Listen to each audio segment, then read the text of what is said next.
अस्सलाम वालेकुम। मैं हूं सैयद ज़ीशान अली और आप देख रहे हैं 12 स्पोर्ट्स।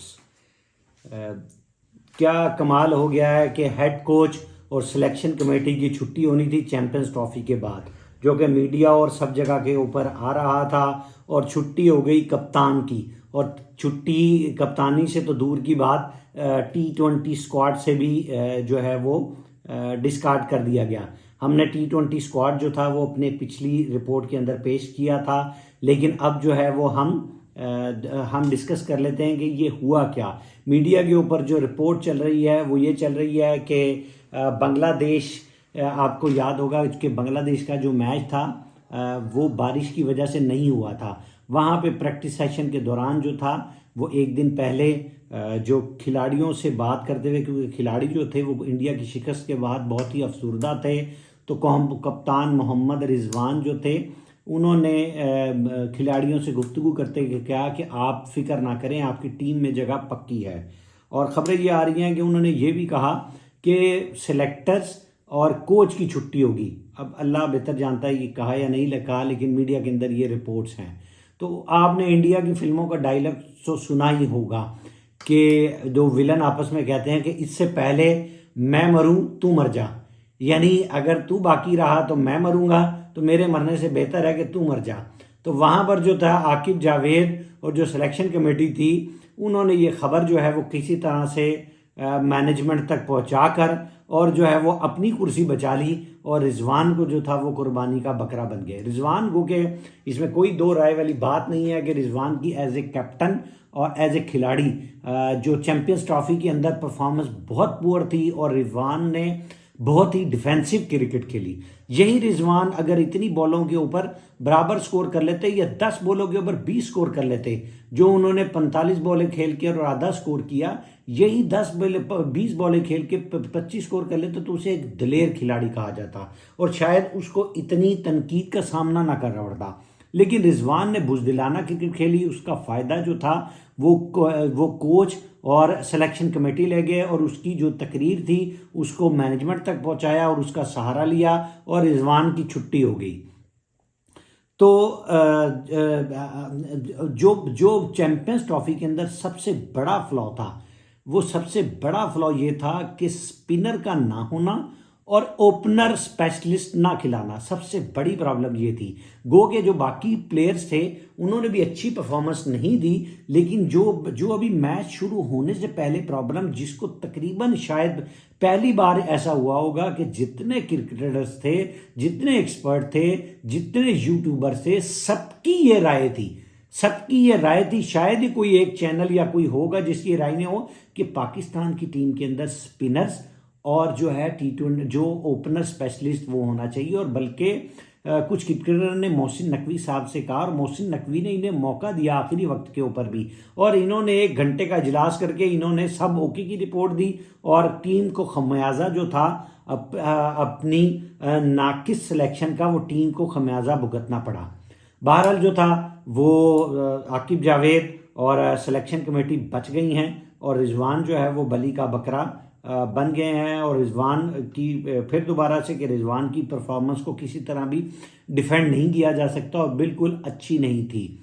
और जो शाहिद अफरीदी ने इस वक्त अभी कहा है कि साइम अयूब को कप्तान बनाना चाहिए, तो अभी साइम अयूब टू अर्ली है। उनकी परफॉर्मेंस अभी वनडे के अंदर अच्छी है या T20 के अंदर उनकी अच्छी परफॉर्मेंस नहीं है, लेकिन अभी उनके लिए जो है वो बहुत अर्ली होगा। परफॉर्मेंस हम जो है वो सबकी पहले कप्तान की डिस्कस कर चुके हैं। जो नए कप्तान बने हैं, तो सोने के सुहागा जो कप्तान लाना था, कमाल जो था, वो भी कप्तान जो थे वो 70 के स्ट्राइक रेट वाले लाए हैं, यानी जिनका हम पहले डिस्कस कर चुके हैं कि 6 मैचों की 5 इनिंग्स के अंदर टोटल 50 स्कोर है 10 की एवरेज के साथ, और 70 का स्ट्राइक रेट है। तो 70 के स्ट्राइक 122 वाले जो थे स्ट्राइक रेट वाले, वो पसंद नहीं आए, तो मान लिया को कप्तान बना देना चाहिए था, लेकिन उस वक्त बनाना चाहिए था जब उसकी कोई परफॉर्मेंस आती। किसको कहीं पे PSL में कप्तान बनाते, या जो था चैंपियंस ट्रॉफी जो पाकिस्तान के अंदर चैंपियंस कप हुआ वहाँ पे कप्तान बनाते, कुछ परफॉर्मेंस आती तो बिल्कुल ज़रूर बना देना चाहिए था। अब जो मौजूदा सिलेक्शन हुई है मोहम्मद हारिस जो जिन्होंने मीडिया से अंदर कहा है, जब उनसे सवाल हुआ मोहम्मद रिजवान और बाबर आजम के बारे में, तो उन्होंने चालाकी से जवाब दिया कि जी ये जो है वो सिलेक्शन कमेटी का काम है और सिलेक्शन कमेटी के ऊपर ही डिपेंड है। तो बात ये है कि जब दूसरा सवाल हुआ उनसे तो कि आप बाबर आजम और फ़खर जमान और साइम अय्यूब को मिस करेंगे, तो उन्होंने कहा जी हाँ बिल्कुल मिस करेंगे। तो एक सवाल का जवाब जो था वो सिलेक्शन कमेटी के ऊपर डाल दिया और सेम सवाल बाकी दो प्लेयरों के बाद जो था वो उन्होंने कहा जी कमी महसूस करेंगे। इसका मतलब ये हुआ कि क्लियरली जो था वो रिजवान और बाबर की कमी बिल्कुल महसूस नहीं करेंगे। तो बहरहाल ये अब देखें फ्यूचर के अंदर उनके लिए बात कैसे रहती है। हाँ, हम जो है वो मोहम्मद हारिस की ज़रा डिस्कस कर लेते हैं परफॉर्मेंस। उन्होंने 9 मैचेस खेले हैं अभी तक T20 इंटरनेशनल और 124 स्कोर किया है और 14 की एवरेज, ठीक है। और एवरेज बहुत कमाल है, 14 की एवरेज है उनकी परफॉर्मेंस के अंदर जो है वो देख लें। और स्ट्राइक रेट चलो कोई 200 का स्ट्राइक रेट हो तो चलो आप चांस ले भी लें, स्ट्राइक रेट भी 127 का, यानी बाबर आजम और रिजवान जिनकी छुट्टी की जा रही है वो 120-22 के स्ट्राइक रेट हैं और मोहम्मद हारिस साहब जो है वो 127 और उनकी एवरेज कुछ नहीं है, यानी उनका हाईएस्ट स्कोर जो था वो कोई भी 50 नहीं है उनकी इनिंग्स के अंदर। तो ये उनकी कमाल है। और अब्दुल समद जो थे उन एक और जो नई एडिशन है उनके बारे में, तो उनका भी जो है वो 17 अभी तक T20 उन्होंने खेले और सिर्फ 240 रन हैं उनकी एवरेज जो है वो, क्योंकि वो नेशनल टीम के साथ नहीं है, डोमेस्टिक टीमों के साथ है। 35 की एवरेज और 146 का स्ट्राइक रेट है, तो 146 का स्ट्राइक रेट बेहतर है। अगर वो 35 की एवरेज के साथ इंटरनेशनल मैचेस के अंदर यही एवरेज के साथ जाते हैं और इसको कंटिन्यू करते हैं तो बहरहाल कदरे जो है वो बेहतर है। पाकिस्तान की टीम जो कि इस वक्त NCA क्रिकेट एकेडमी के अंदर ट्रेनिंग कर रही है और जो है वहाँ पर जो है वो उन्हें रवाना होना है 12 मार्च को वहाँ पर रवाना होना है। तो 12 मार्च को रवाना होने के बाद जो है वो वहाँ पर जो है वो क्या कारकर्दगी दिखाते हैं। जो हमने भी इस बार जो था वो कमाल किया कि ओवल, डनडन और क्राइस्टचर्च वहाँ पे खेलने के लिए हमने 3 स्पिनर डाल लिए हैं और जहाँ पर हमने दुबई स्पिन विकेटों के ऊपर दुबई, कराची और रावलपिंडी में मैचेस खेलने थे और वहाँ पर हमने सिर्फ एक स्पिनर डाला और एक ही स्पिनर को हम डिफेंड करते रहे।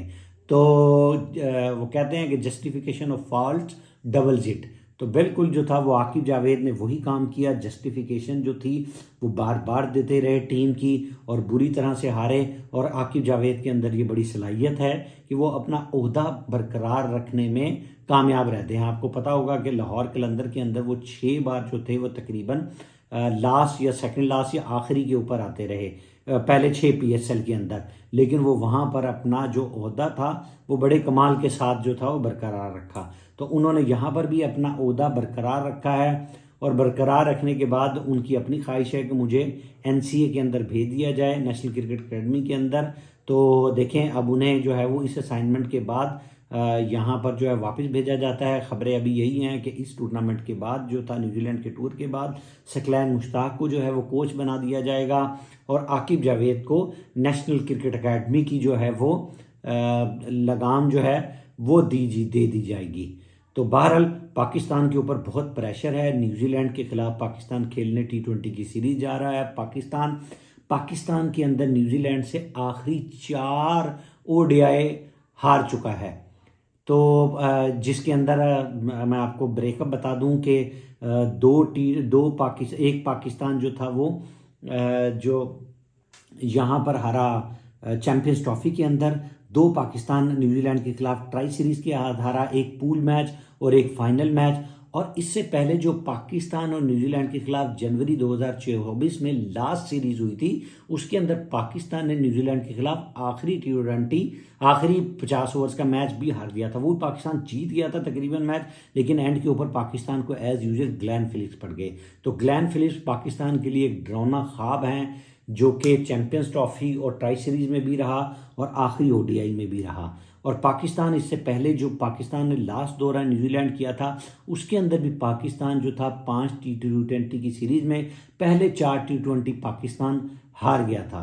तो गो के उसके अंदर जो बाबर आजम कामयाब तरीन खिलाड़ी थे और उन्होंने 3 मैचेस के अंदर 3 फिफ्टियाँ की थी, जिनको पाकिस्तान ने साइड लाइन पे कर दिया है। और अब देखें, बहरहाल जो बाबर आजम, हमारी दुआ है कि बाबर आजम और रिजवान की जगह पे जो नए प्लेयर्स डाले हैं और उनकी परफॉर्मेंस अच्छी आए, और जो सलमान अली आगा का ट्रैक रिकॉर्ड है और शादाब खान का और इनका जो है वो ये अपने ट्रैक रोड से रिकॉर्ड से हटकर स्कोर करें, ताकि पाकिस्तान की टीम जो है वो जीतने में कामयाब हो। अभी तक जो है वो मीडिया के अंदर जो सर खबरें गर्दिश कर रही हैं वो ये है कि बाबर आजम और रिजवान का T20 कैरियर ख़त्म करने की कोशिश की जा रही है। अब देखें इसके अंदर जो है वो कितनी कामयाबी मिलती है, और जो नए प्लेयर डाले हैं वो उस खला को पुर करने के लिए कितना किरदार अदा करते हैं, और क्या बाबर आजम और रिजवान अपनी परफॉर्मेंस निचले PSL में या बाकी मैचेस में दे के दोबारा टीम के अंदर आते हैं या नहीं आते, ये हम फ्यूचर में देखेंगे। हमारी दुआ है पाकिस्तान के लिए कि पाकिस्तान न्यूजीलैंड के अंदर अच्छी कारकर्दगी दिखाए।